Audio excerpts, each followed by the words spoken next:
Good afternoon, everybody. We'll be continuing the previous class. We've been looking at derangements of homeostasis and hemodynamics.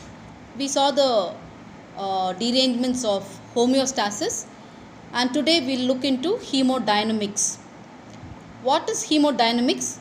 The principles of blood flow are called hemodynamics. The derangements of blood flow are considered under two broad headings. One is disturbances in the volume of the circulating blood, and two, circulatory disturbances of obstructive nature. So one is in the disturbances in the volume, the second is the disturbances due to obstructive nature. So disturbance due to the volume of the circulating blood, under this we will be seeing hyperemia and congestion, hemorrhage and shock. Under circulatory disturbances of obstructive nature, we will be seeing thrombosis, embolism, ischemia and infarction. This is the normal hemodynamic flow of blood in the body. We have the systemic circulation and the pulmonary circulation. As you all know, we have all the deoxygenated blood entering from the lower parts of the body and head and neck region. All those blood that is represented as blue will be entering into the right side of the chamber, into the right atrium, and then from there they enter into the right ventricle, and from there they enter into the pulmonary artery to the both lungs, right and left lungs, and there they get purified and they carry oxygenated blood that is being represented in red color, that enters into the left atrium of the heart, and then from there to the left ventricle, and from there it enters into the major artery, the aorta, carrying the oxygenated blood through the entire body. So that is the systemic circulation and the pulmonary circulation. Going on to the disturbances in the volume of the circulatory blood, we will see hyperemia and congestion. There are two categories under this. We have hyperemia, basically is both hyperemia and congestion is a localized increase in the volume of blood within dilated vessels of an organ or tissue. There are two categories of hyperemia. It's represented as active hyperemia or just hyperemia, and passive hyperemia or venous congestion. Hyperemia, it's an active process. It is an increased blood entering tissue via the arterial flow, and as you know, arteries carry the oxygenated blood and they will be red in color. This is a normal vessel, normal flow, arteries that supply, and then the venules that drain. So this is how it looks normally, but in hyperemia you see there's an increased flow of blood. We will see reasons. Some basic examples are like exercise and an inflammation. We will see the increased amount of blood, and that there will be redness also over there, erythema. So that is hyperemia. We have two conditions, physiological and pathologic hyperemia. In physiologic hyperemia, it can be due to digestion, where there is high blood flow to the stomach and intestines, or there is high blood flow in the muscles during exercise, or high blood flow in skin during dissipation of heat, and blushing due to neurovascular conditions. And then we have pathologic hyperemia. It can be due to an underlying pathologic process like inflammation, or arteriolar dilation in response to inflammatory stimuli or mediators, and it is often accompanied by edema. Going on to congestion, we saw earlier hyperemia as an active process. Congestion, it's a passive process. It's decreased outflow of blood and deoxygenated blood, that is represented in blue color, mainly because of an impaired venous drainage. This is because of an impaired venous drainage. Congestion can be acute or chronic. Acute congestion can be due to engorged capillaries or some edema. Chronic congestion can be due to hypoxia, that is decreased oxygen, or atrophy or degeneration or necrosis. See, this is a picture of congestion. This is again your normal flow, arterioles supplying and venules draining. In congestion, what is happening? See, you see, it can be some kind of a local obstruction. As I told you, it is a venous congestion. So you see over here there is decreased outflow. So the blood gets accumulated over here. The deoxygenated blood is not able to exit as usual over here, like as you see over here. So it gets accumulated in the vessels. So you can see cyanosis. So you can see the bluish color. As in comparison to your hyperemia, you can see it red in color. This is an increased flow of oxygenated blood. But here you see there is congestion because there is some kind of could be an obstruction where the deoxygenated blood is not able to flow as usual, like in this normal condition. So basically, again, just a recap of the active and passive hyperemia. Active is due to dilatation of arteries and arterioles, like in inflammation, hormonal action, exercise, fever, vascular malformations. We call it as hyperemia or active hyperemia. And passive can be due to dilatation of veins and capillaries. It's an impaired venous drainage seen in pressure due to tight bandages or clothing, tumors causing obstruction, pregnancy. Also, it can be due to heart failure, that is venous congestion or passive hyperemia. Going on to hemorrhage. Hemorrhage or bleeding is the escape of blood from within the vascular system. So it can be external hemorrhage which is visible, or it can be an internal hemorrhage which is not visible outside. It can also be a hematoma, which is a swelling caused by bleeding into the tissues. Causes of hemorrhage: it can be an injury or trauma, spontaneous rupture of vessel, inflammation of vessel wall, diseases of vessels, tumor invasion of vessel, increased pressure inside vessels. The effect of hemorrhage: it depends on the amount of blood loss, the speed of blood loss, and the site of bleeding. Shock. These are the circulatory disturbances of obstructive nature. What is shock? It's a life-threatening condition where there is cardiovascular collapse resulting in lowered circulating blood volume, that is hypotension. So there is a low circulatory blood volume. Then hypoperfusion, decreased perfusion of tissues with the required oxygen, or decreased oxygen supply to the tissues, or decreased removal of carbon dioxide and toxic substances from tissues. There are different types of shock. Hypovolemic shock, that is due to blood loss, dehydration, burns, etc. Or cardiogenic shock can be due to myocardial infarction, pulmonary embolism.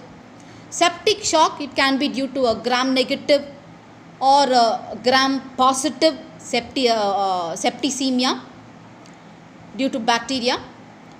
Then a traumatic shock can be due to severe injury or surgery with marked blood loss. Neurogenic shock, it can occur in spinal cord injury or head injury. Next, hemodynamics is thrombosis.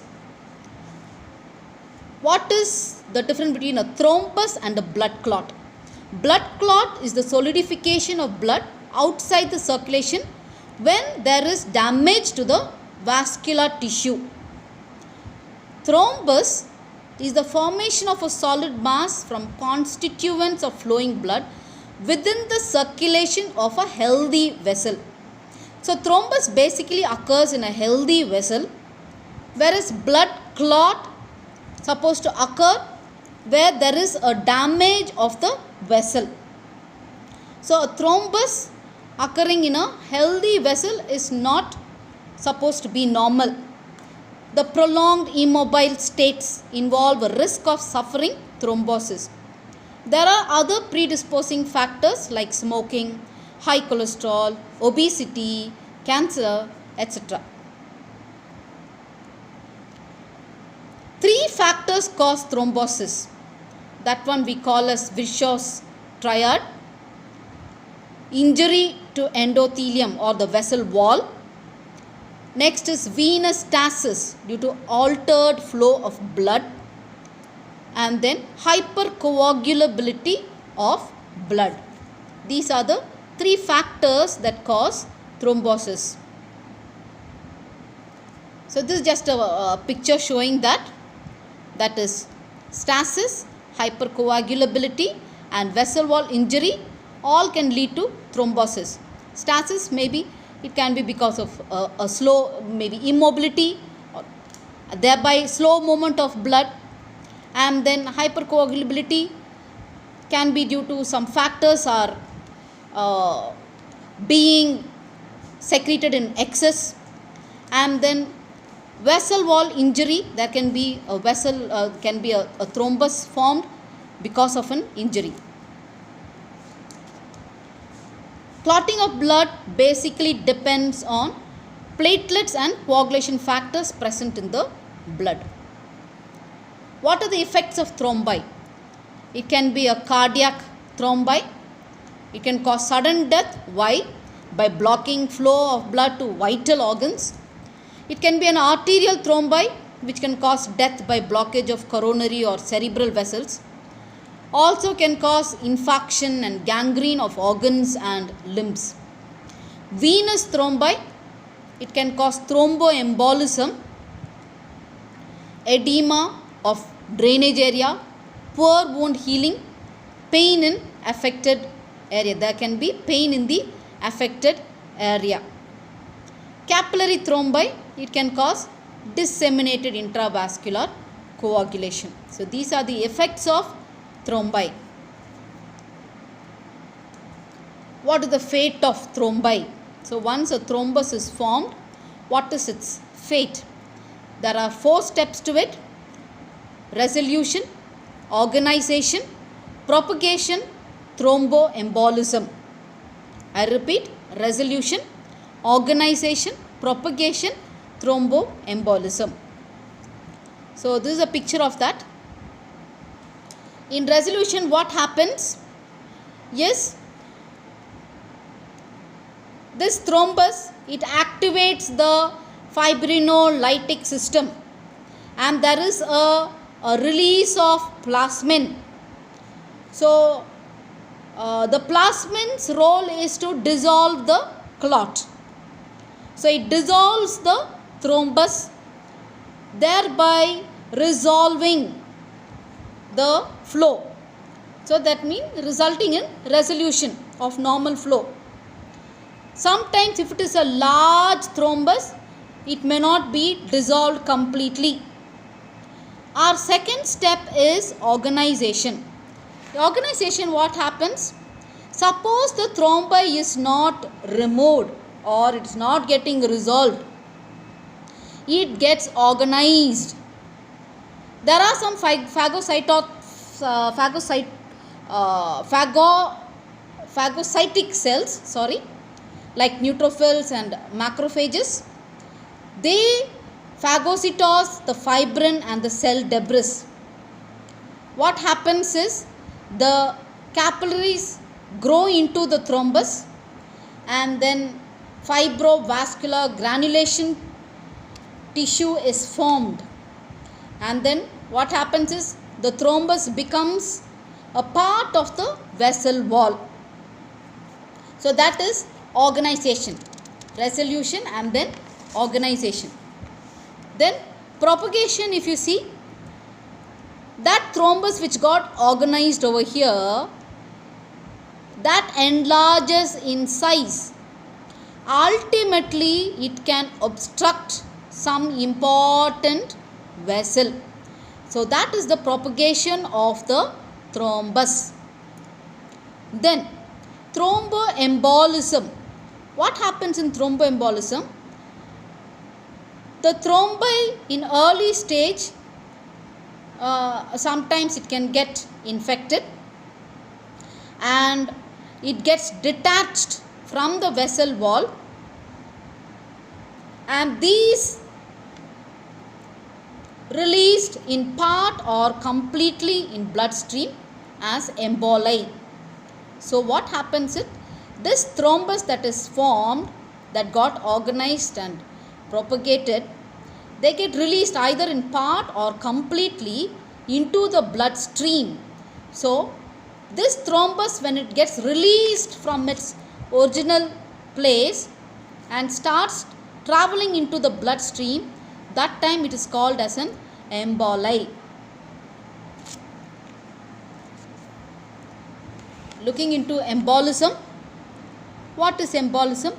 Blockage of any part of the circulation by a mass carried in the circulation, and this mass is called an embolus.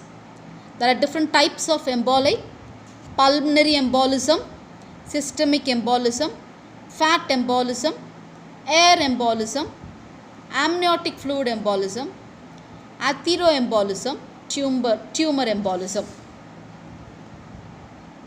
And this can be classified as bland, something that an emboli that does not contain bacteria, and septic, an emboli that contain bacteria. What is the effect of emboli? There is an obstruction to blood flow, also spread of infection and spread of tumors. Ischemia. Ischemia is deficiency of blood supply to an organ or part of an organ. What happens? It results in hypoxia, lack of nutrients, failure to remove toxic metabolites. So basically ischemia, deficiency of blood supply to any part of an organ or an organ entirely. So it cannot receive the needed blood carrying the oxygen. That is why you have hypoxia. Also, it is not able to receive the nutrients that is needed, and it is not able to remove the toxic metabolites. What are the effects of ischemia? There will not be any change in the organ or in that part if there is a collateral supply.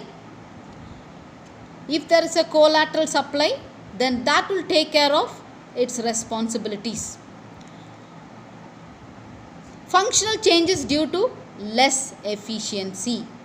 So there can be some functional changes because of the less efficiency of that particular vessel to that particular organ. There can be cellular changes, degenerations, and there can be necrosis and infarction. Necrosis is cell death.